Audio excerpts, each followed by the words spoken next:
Dugaan korupsi yang menjerat Nadiem Makarim bermula usai rangkaian pemeriksaan yang dilakukan Kejaksaan Agung. Kerugian atas kasus ini ditaksir menembus 2 triliun rupiah.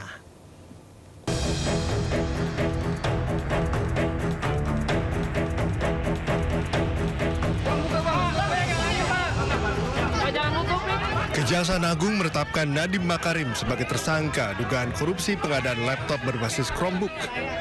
Mantan Mendikbudristek ini langsung ditahan selama 20 hari ke depan. Nadiem ditetapkan sebagai tersangka usai menjalani pemeriksaan selama 9 jam. Penetapan ini usai Kejagung menemukan alat bukti yang cukup. Usai ditetapkan sebagai tersangka, Nadiem Makarim menegaskan dirinya bekerja atas dasar integritas dan kejujuran. Allah akan mengetahui kebenaran. Bagi saya, seumur hidup saya, integritas nomor 1. Kejujuran adalah nomor 1. Allah akan melindungi saya. Mas Menteri, Insya Allah. Pada hari ini kembali menetapkan 1 orang tersangka dengan inisial NAM selaku Menteri Pendidikan, Kebudayaan, Riset, dan Teknologi Republik Indonesia periode tahun 2019 akan dilakukan penahanan di rutan selama 20 hari ke depan sejak hari ini tanggal 4 September 2025 bertempat di Rutan Salemba Cabang Kejaksaan Negeri Jakarta Selatan. Nadiem langsung ditahan di Rutan Salemba Cabang Kejaksaan Negeri Jakarta Selatan selama 20 hari ke depan. Menurut Kejagung, kerugian negara ditaksir mencapai hampir 2 triliun rupiah. Dari Jakarta, tim Liputan iNews melaporkan.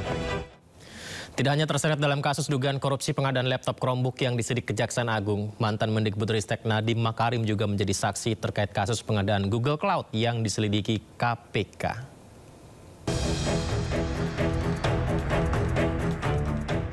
Nama Nadiem Makarim terseret dalam dugaan korupsi pengadaan laptop di Kemendikbudristek saat dirinya menjabat sebagai Menteri periode 2019-2022. Penelusuran Kejaksaan Agung berlanjut usai penggeledahan kantor Gotoh yang didirikan oleh Nadiem. Dalam penggeledahan ditemukan informasi terkait kasus yang diduga bermuara pada Nadiem Makarim. Jejak Nadiem dalam kasus ini sebelumnya tercium sejak Kejaksaan Agung memeriksa 3 orang mantan staf khususnya, yakni Fiona Handayani, Ibrahim Arif, dan Juristan. Kerugian negara akibat kasus pengadaan laptop ini mencapai 9,9 triliun rupiah. Dalam kasus dugaan korupsi pengadaan laptop yang disidik Kejaksaan Agung, Nadiem Makarim juga menjadi saksi terkait pengadaan Google Cloud di Kemendikbudristek yang diselidik KPK. Dalam kasus ini, Nadiem pun telah diperiksa pada 7 Agustus lalu. Juru bicara KPK Budi Prasetyo menyebut kasus terjadi saat COVID-19 lalu. Dari Jakarta, tim Liputan iNews melaporkan. Kita beralih ke informasi lainnya, pemirsa. Mediasi gugatan perdata senilai 125 triliun rupiah yang diajukan Subhan Palal terhadap Wakil Presiden Gibran Rakabuming Raka menemui jalan buntu. Gagalnya perdamaian dalam mediasi membuat gugatan perdata ini akhirnya terus berjalan.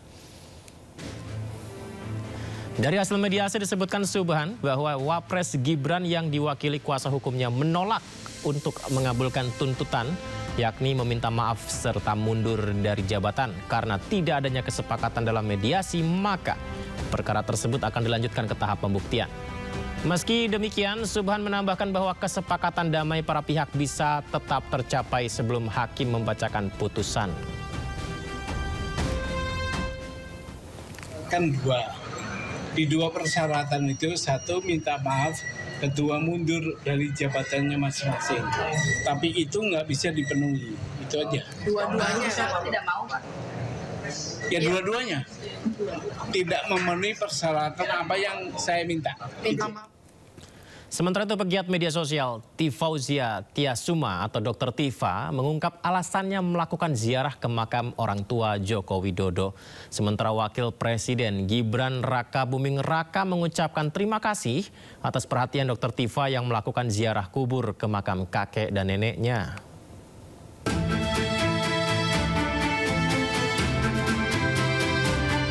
Pegiat media sosial Tifauzia Tiasuma atau Dr. Tifa belum lama ini melakukan ziarah ke makam orang tua dari mantan Presiden Joko Widodo.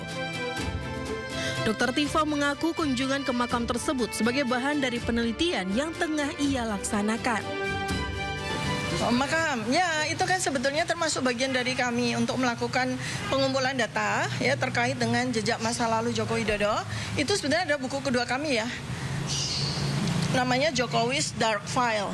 Jokowi's Dark File mengungkap jejak masa lalu Joko Widodo ya. Yang sebetulnya menjadi buku kedua kami, tapi ini perjalanan masih cukup panjang ya. Data-data masih perlu kami kumpulkan dari sumber data primer. Nah, tetapi yang sekarang ini menjadi momentum ya, menjadi urgensi adalah soal Gibran. Karena kita bersama-sama ini ya, seluruh segenap komponen bangsa ini sudah bergerak ya menuju kepada possibility impeachable untuk Gibran. Maka buku Jokowi's Dark File sedang kami kumpulkan, dan minggu lalu saya bersama RRT ya, RRT bersama Bang Roy Suryo dengan Pak R-nya tiga kali, ada Bang Refli Harun, ada Pak Dr. Taufik ya, R3T2T. Ya, itu salah satu observational study kami adalah ziarah ya, ziarah ke makam leluhur, ke makam orang tua dari Pak Joko Widodo, termasuk juga almarhum Insinyur Haji Hari Mulyono. Sementara Wakil Presiden Gibran Rakabuming Raka merespon Dr. Tifa berziarah ke makam ibu dan ayah Presiden ke-7 Joko Widodo di Karanganyar, Solo, Jawa Tengah. Gibran menegaskan makam keluarganya boleh dikunjungi siapapun yang ingin memberikan doa.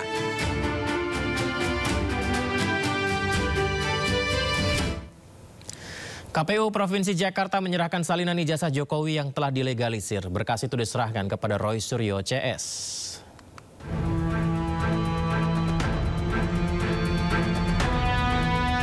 Roy Suryo dan seluruh pihak yang terlibat dalam kasus dugaan ijazah palsu Jokowi mendatangi kantor KPU Jakarta. Mereka datang untuk mengambil salinan ijazah Jokowi yang telah dilegalisir. Hasilnya, pihak KPU Jakarta telah menyerahkan salinan ijazah Jokowi seperti yang diminta oleh Roy Suryo CS.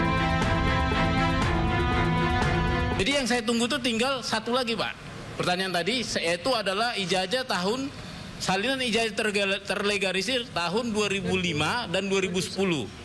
Semoga nanti kita mendengar dengan adanya tekanan publik, maka Komisi Informasi Jawa Tengah segera mengadakan sidang. Ya, alhamdulillah. Udah tadi. Udah nih. Sudah. Enggak, maksud saya gini.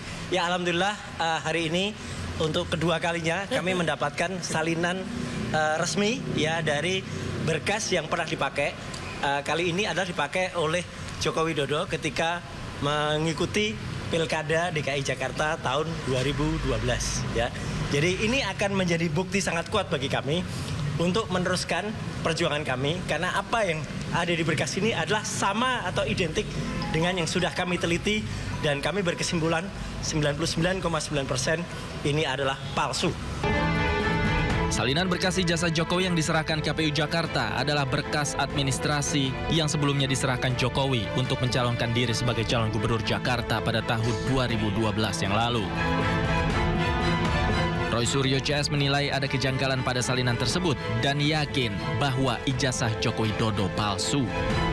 Dari Jakarta, Tim Liputan iNews melaporkan.